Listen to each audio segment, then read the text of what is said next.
On the morning of September 3, 1854, the air at Blackwater Ridge plantation in Lowndes County, Alabama, was a thick, suffocating blanket of humid heat. It was a day that began like any other for the 18 overseers who policed the 4,200 acres of black belt soil named for its richness, yet stained by the blood of those forced to till it. In the center of the yard stood Isaiah Turner, a 42-year-old blacksmith whose muscles were as dense as the iron he shaped. As the sun began its ascent, Isaiah did something that drew the attention of the armed men nearby. He raised his left hand and struck his hammer against the anvil in a peculiar rhythmic cadence.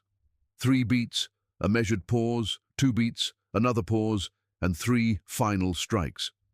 To the overseers, this was nothing more than the eccentric twitching of a man they believed they had finally broken. They erupted in cruel, mocking laughter, shouting that the old fool thought he was conducting an orchestra in the middle of a dirt yard. They could not have been more wrong. That insignificant gesture was the final trigger for a meticulously forged symphony of vengeance, 18 months in the making. 10 hours later, as the sun dipped below the horizon, every single one of those 18 men would be dead, their lives extinguished with surgical precision.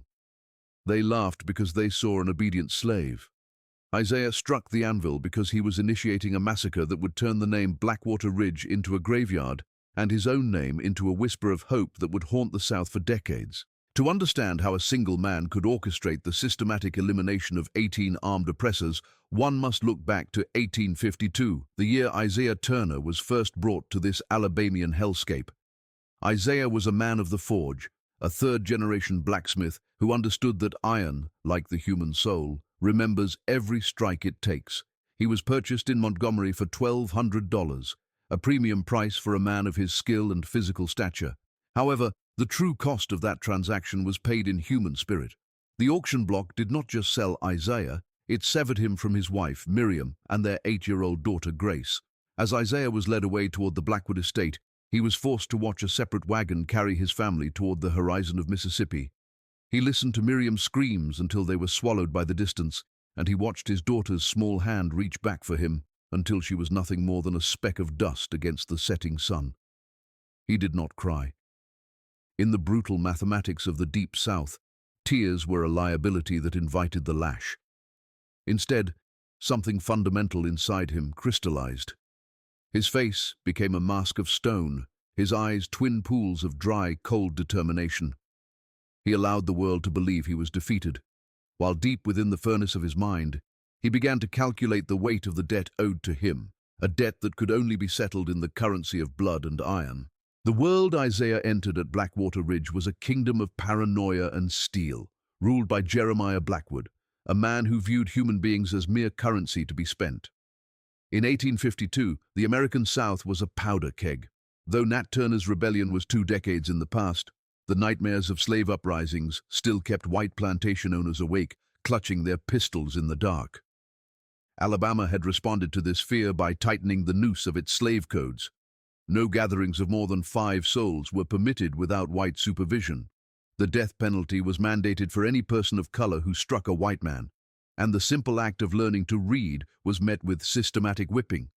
Blackwater Ridge was a surveillance state within a state.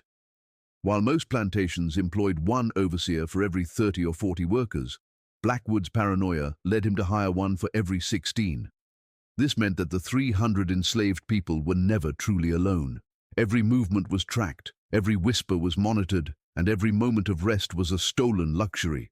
The 18 overseers were not merely employees. They were a curated collection of the most sadistic men the South could produce, men who had failed at everything in life except the administration of pain. They slept with whips coiled on their bedposts like sleeping serpents and loaded revolvers under their pillows, convinced that their overwhelming numbers and superior firepower made them invincible.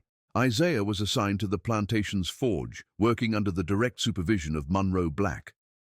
From his first day, he became a shadow, efficient, silent, and seemingly invisible.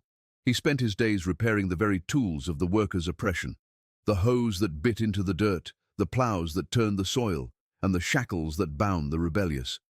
He was a man of average height, but built with the coiled strength of an oak tree, his skin darkened by a lifetime of soot and the relentless Alabama sun.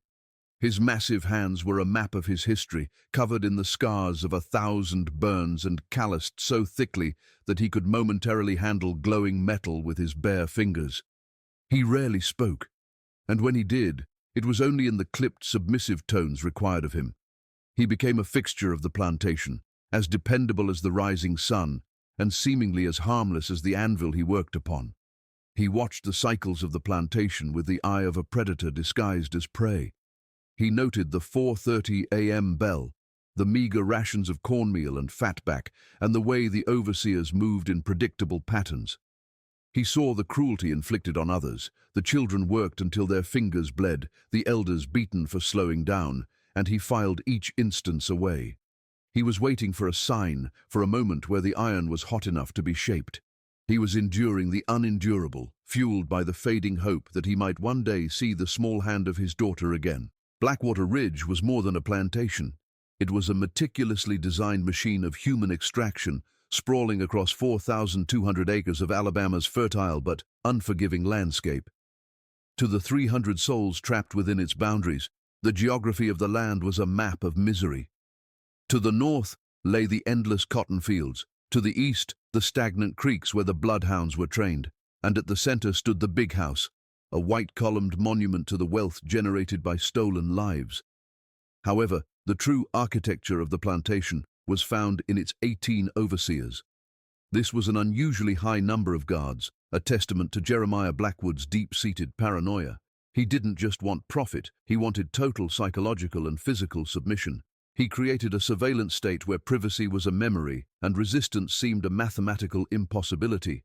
These 18 men were the pillars of his kingdom, each one a specialist in a different form of degradation.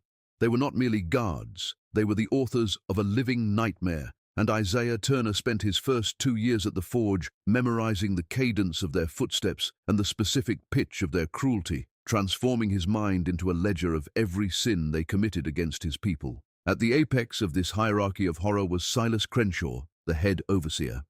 A man of 45 with skin like sun-dried leather and eyes the color of a storm-tossed creek, Crenshaw had spent over 2 decades perfecting the art of breaking the human spirit. He did not believe in simple violence. He believed in psychological erosion. He would grant a worker a small privilege, a flicker of hope, or a moment of perceived trust, only to crush it publicly and spectacularly when they least expected it. He was never without his leather-bound journal, a morbid document where he meticulously recorded every whipping, every ration cut, and every breaking point he discovered. To Crenshaw, the 300 people under his watch were not humans, but livestock that required constant systematic recalibration through pain. He was the brain of the operation, the man who coordinated the schedules and ensured that terror was never random, but always predictable. Isaiah watched Crenshaw from the shadows of the forge, noting the way the man sat his horse and the exact time he stopped under the great oak to make his entries. He saw the journal as the heart of the plantation's darkness, and he knew that for the system to fall, Crenshaw's blood would have to be the first to stain the Alabamian soil. Supporting Crenshaw was the raw physical power of Buck Hendricks, a mountain of a man who stood 6'4" and weighed 260 pounds of malice and muscle. Hendricks handled the field discipline with a laugh that sounded like gravel rattling in a bucket. He had personally killed 3 individuals during his tenure at Blackwater Ridge, one beaten for laziness, one who died after a fall while being chased, and one he had shot in the back. Each death had been ruled justified by the local authorities, and each time Hendricks had celebrated with a bottle of stolen whiskey. Beside him stood Wesley Pewitt, the man who supervised the cotton gin. Pewitt was a specialist in mutilation. He had once cauterized the stumps of a 12-year-old boy's fingers after a machinery accident and sent the child back to the fields the same afternoon. Then there was Micah Stone, the night patroller. Stone lived for the hunt, prowling the perimeter with a pack of starving bloodhounds that he had trained to crave the scent of human fear. He had captured 47 runaways in his career, and he took pride in the fact that none of them ever returned to the plantation with their spirits intact. These men were the teeth of the machine, the ones who ensured that even the thought of escape was met with the visceral reality of the fang, the lash, or the lead ball. The middle ranks of the overseers were no less terrifying, each managing a specific sector of the plantation's daily operations. Tobias Quick handled breeding assignments, a title that masked his role as a serial predator who maintained a separate, soundproofed cabin in the woods where he dragged women whenever the whim struck him. Rufus Dale managed the isolation cells, tiny wooden boxes placed in the direct path of the July sun, where men were kept for days without water until their minds fractured. Vernon Cross was the overseer of the children, forcing 6-year-olds to work 12-hour shifts and administering beatings to any who dared cry for their mothers. There was also Luther Bone, who ran the plantation store, keeping the workers in a state of perpetual manufactured debt so that the dream of ever buying one's freedom remained a cruel, unreachable joke.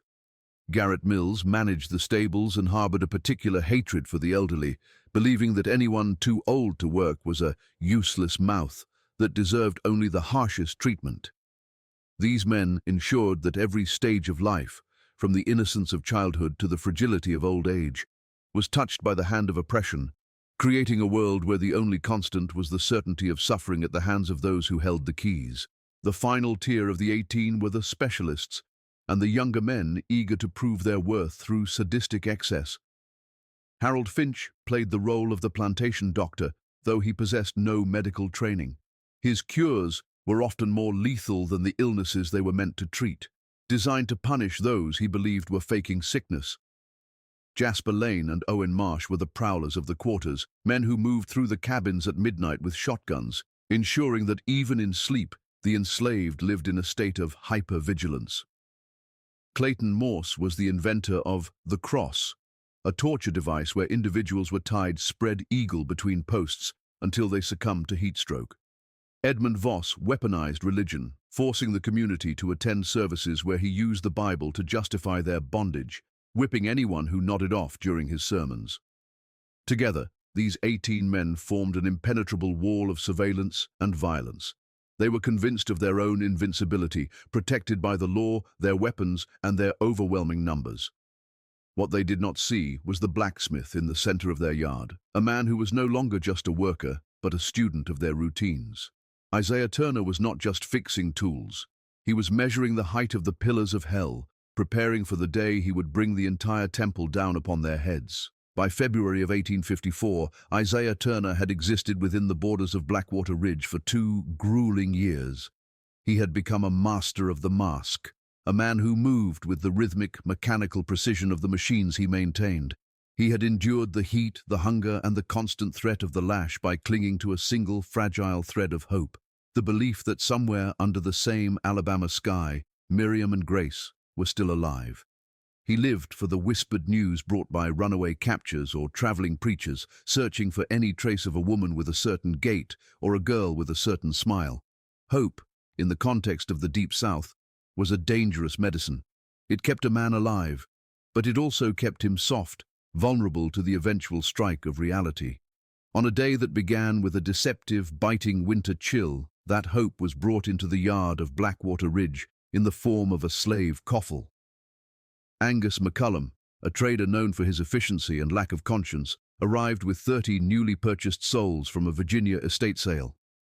As the iron chains rattled across the frost-hardened dirt, Isaiah looked up from his forge and felt the world tilt on its axis.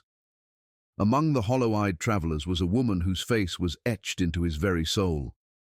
It was Miriam. She was thinner, older, and bore a jagged scar across her cheek that had not been there 2 years prior, but it was her. In that moment, the blacksmith's mask shattered, and for the first time in years, the overseers saw the raw, pulsing humanity beneath the soot. The reunion was a collision of joy and absolute horror. As Isaiah dropped his hammer, the metal clanging against the stone floor like a funeral bell, he moved toward the coffle with a desperation that ignored the rules of the plantation.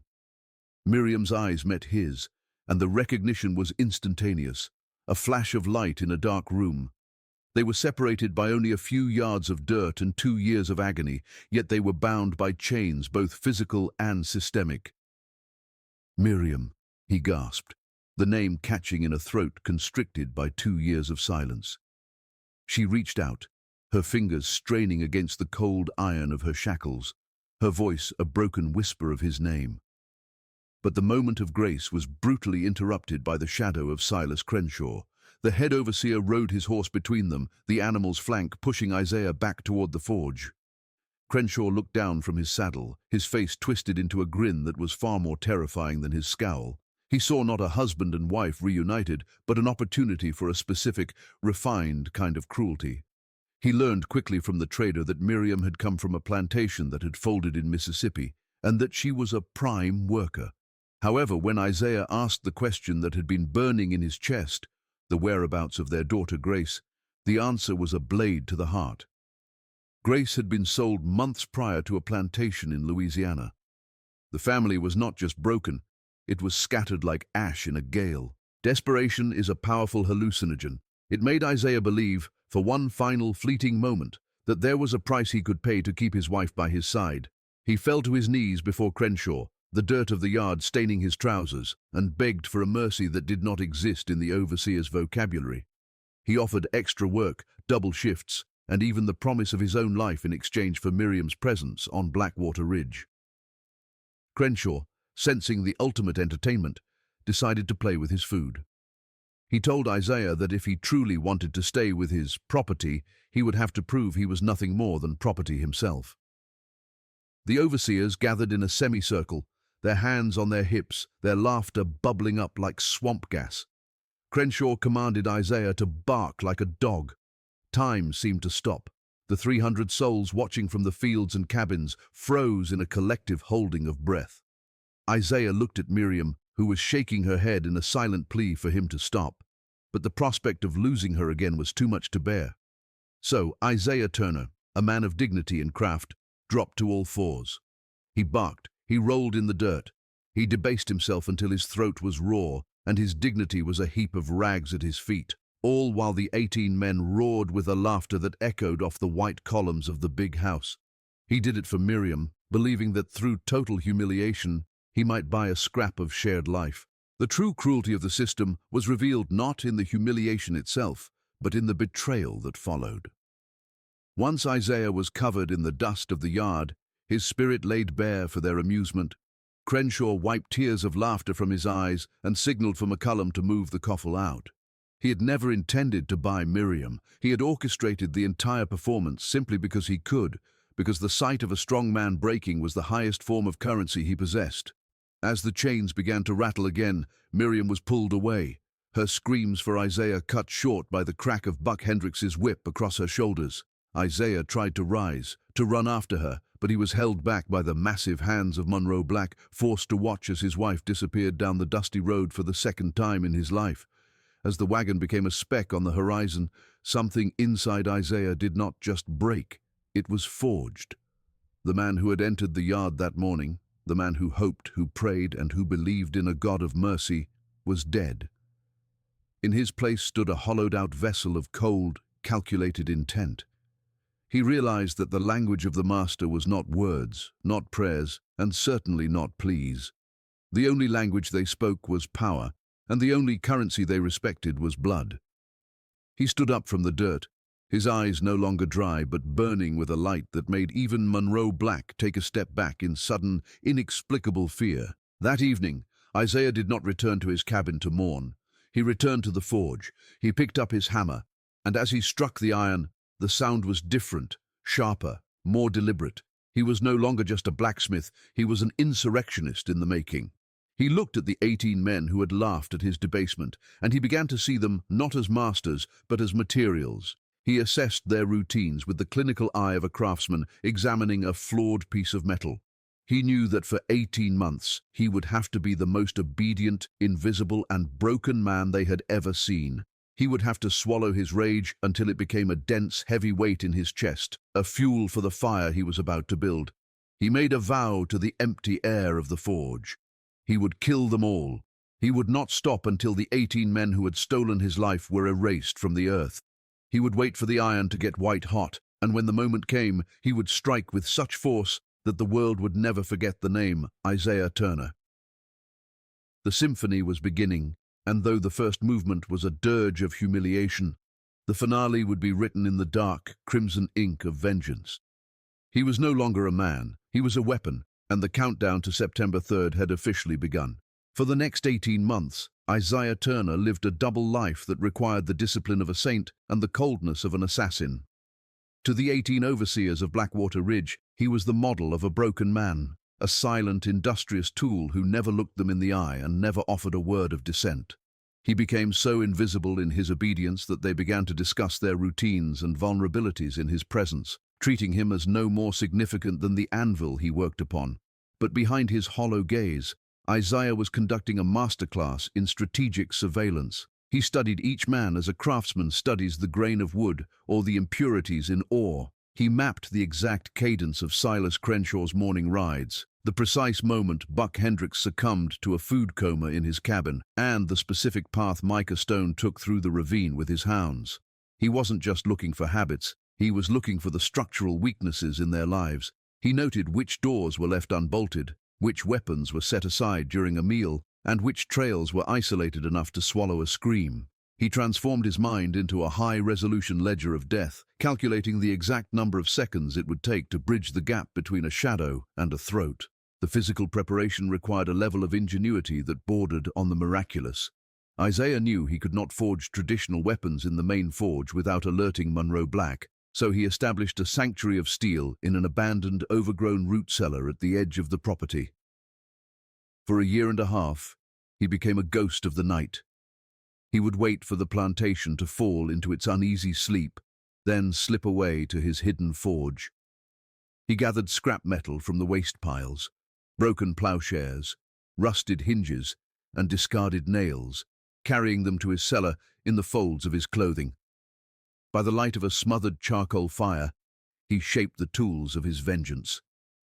He forged 12 hunting knives of tempered steel, 6 short swords hidden in the hollows of trees, and a collection of razor-sharp arrowheads. His masterpiece, however, was a specialized hammer, weighted perfectly for both a crushing blow and a precision throw. Each weapon was a labor of love and hate, quenched in the cold water of the creek and sharpened until they could split a hair. He was not just making blades. He was forging a physical manifestation of the justice that the law had denied him, and he hid these instruments across the 4,000 acres like seeds waiting for a bloody harvest. Isaiah understood that brute force alone would not suffice. He needed the subtle lethality of the earth itself. He sought out old Silas, the plantation's gardener, a man whose body was a map of 70 years of survival and whose mind held the botanical secrets of life and death. Under the guise of learning traditional medicine, Isaiah was taught the dark side of the Alabama flora. He learned to identify the beautiful but lethal oleander, the convulsion-inducing pokerweed, and the terrifying water hemlock which could stop a man's heart in minutes. He spent months extracting saps, drying leaves and grinding seeds into potent powders that he tested on small animals in the woods. He learned the exact dosages required to incapacitate versus those required to kill, preparing vials of justice that could be slipped into a flask of whiskey or a plate of stolen ham. This botanical warfare added a layer of silent, terrifying efficiency to his plan. He was preparing to turn the very land the overseers claimed to own against them, ensuring that even their food, their drink, and the air they breathed would become conduits for his rage. He was no longer just a blacksmith. He was an alchemist of the oppressed. To execute a plan of this magnitude, Isaiah needed an invisible network of allies, but he knew that too much knowledge in too many hands was a recipe for betrayal. He recruited his team with the precision of a jeweler, selecting only 9 individuals who had reached their absolute breaking point. There was old Samuel for coordination, Rachel the house slave for intelligence, Moses the field hand for raw strength, and Denina, the hoodoo woman, for spiritual authority. He never shared the full plan with any of them. Instead, he gave each person a specific, isolated task and a coded signal to wait for. They communicated through the double meanings of spirituals and the casual talk of the quarters. The harvest will be good meant the weapons were in place. A storm is coming meant the timing was finalized. Isaiah managed this web of secrets with a cool head, ensuring that if one person broke under pressure, the entire structure wouldn't collapse. He also coordinated with the Underground Railroad, identifying safe houses and escape routes for those who would flee once the blood began to flow. He was building a machine of resistance within the machine of the plantation, a shadow government that would take control of Blackwater Ridge for exactly 10 hours. The final months were dedicated to the acquisition of gunpowder and lead, the most dangerous phase of his preparation. He utilized the predictable rhythms of the overseers' lives to rob them of their own defenses. Every Friday, while Monroe Black took his weekly bath in the creek, Isaiah used a wax mold key to slip into the weapons room and skim small amounts of powder and lead balls. He did the same in Luther Bone's plantation store, replacing the weight of the stolen gunpowder with fine sand so the ledgers would remain undisturbed. By September of 1854, Isaiah had accumulated enough ammunition for a small war and had placed caches of weapons at every strategic point he had mapped. He spent his final nights with Denina, who performed rituals to sharpen his spirit and call upon the ancestors to witness the coming judgment. He was no longer a man. He was a coiled spring of 18 months of accumulated pressure. He looked at his calloused hands and knew they were ready to hold the life of the plantation in their grip. The iron was white-hot, the anvil was set, and the hammer was raised. All that remained was the signal, a rhythmic strike that would announce to the world that the age of the broken man was over. September 3rd, 1854, broke with a heavy, ominous stillness, the kind of humidity that makes every breath feel like a chore. At 4:30 a.m., the plantation bell shattered the silence, calling 300 souls to another day of labor under the watchful eyes of 18 men. Isaiah Turner arrived at his forge with the calm of a man who had already walked through the fire. He spent the first hours of the morning in a ritual of normalcy, sharpening hoes and repairing wagon wheels under the nervous gaze of Monroe Black. Then at 9 a.m. sharp, as the head overseer Silas Crenshaw rode toward his favorite oak tree for his morning inspection, Isaiah stepped to the center of the yard. He raised his left hand, a signal that froze the hearts of the 9 allies scattered across the fields, and brought his hammer down on the anvil. 3 beats, pause, 2 beats, pause, 3 beats. The overseers roared with laughter, mocking the conductor at his forge, unaware that the rhythm was the opening chord of their own funeral dirge.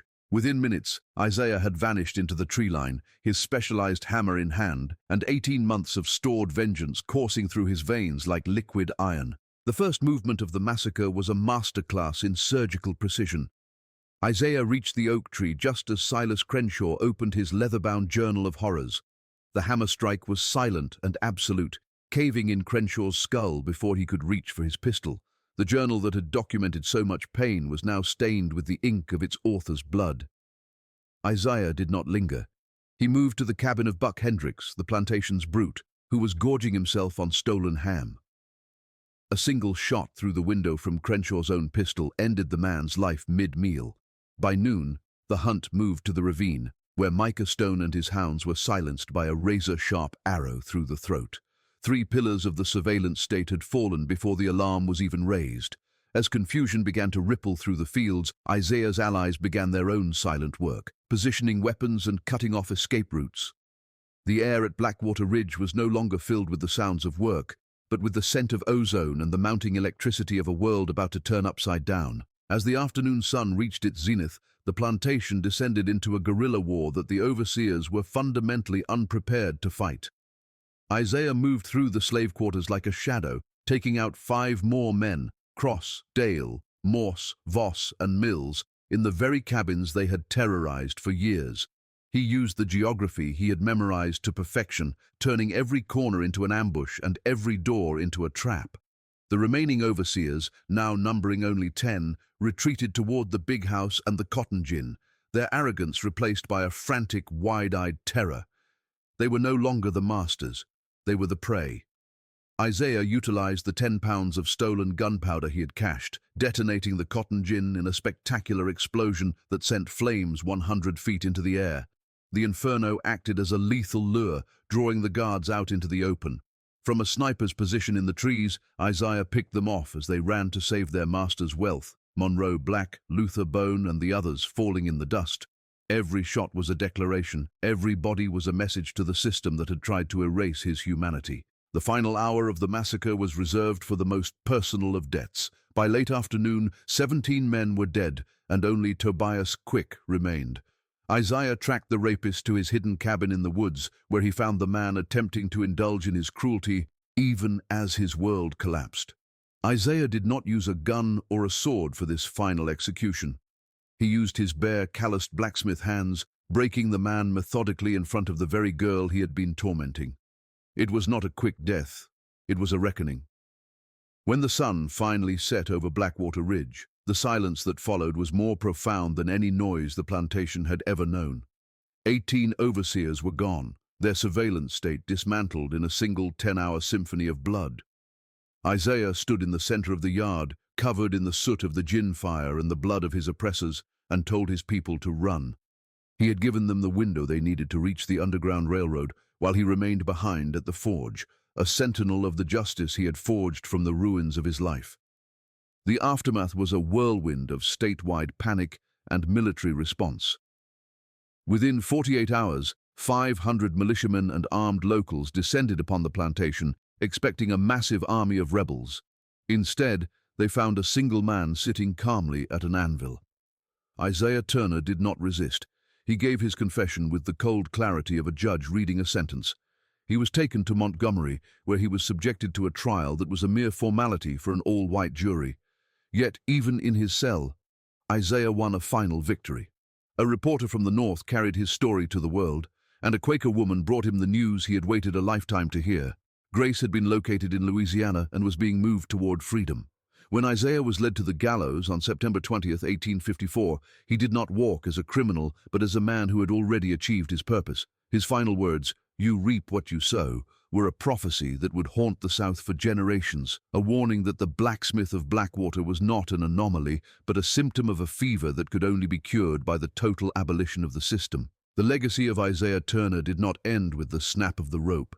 His name became a secret anthem in the slave quarters across the Deep South, a mythic figure who proved that even the most powerful masters were made of flesh and bone.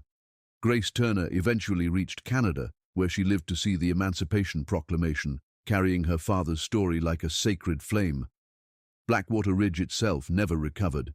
The land was eventually divided, the big house fell into ruin, and the very soil seemed to reject the memory of the men who had ruled it. Today, historians still debate the morality of the 10 hours of blood, but for those who understand the weight of the hammer and the heat of the forge, there is no debate. Isaiah Turner was a man who refused to die a dog, choosing instead to live as the architect of his own liberation. If you stand in the Alabama Black Belt on a quiet September evening, some say you can still hear it. The rhythmic, haunting strike of a hammer against an anvil. 3 beats, pause, 2 beats, pause, 3 beats. The sound of a symphony that will never truly end.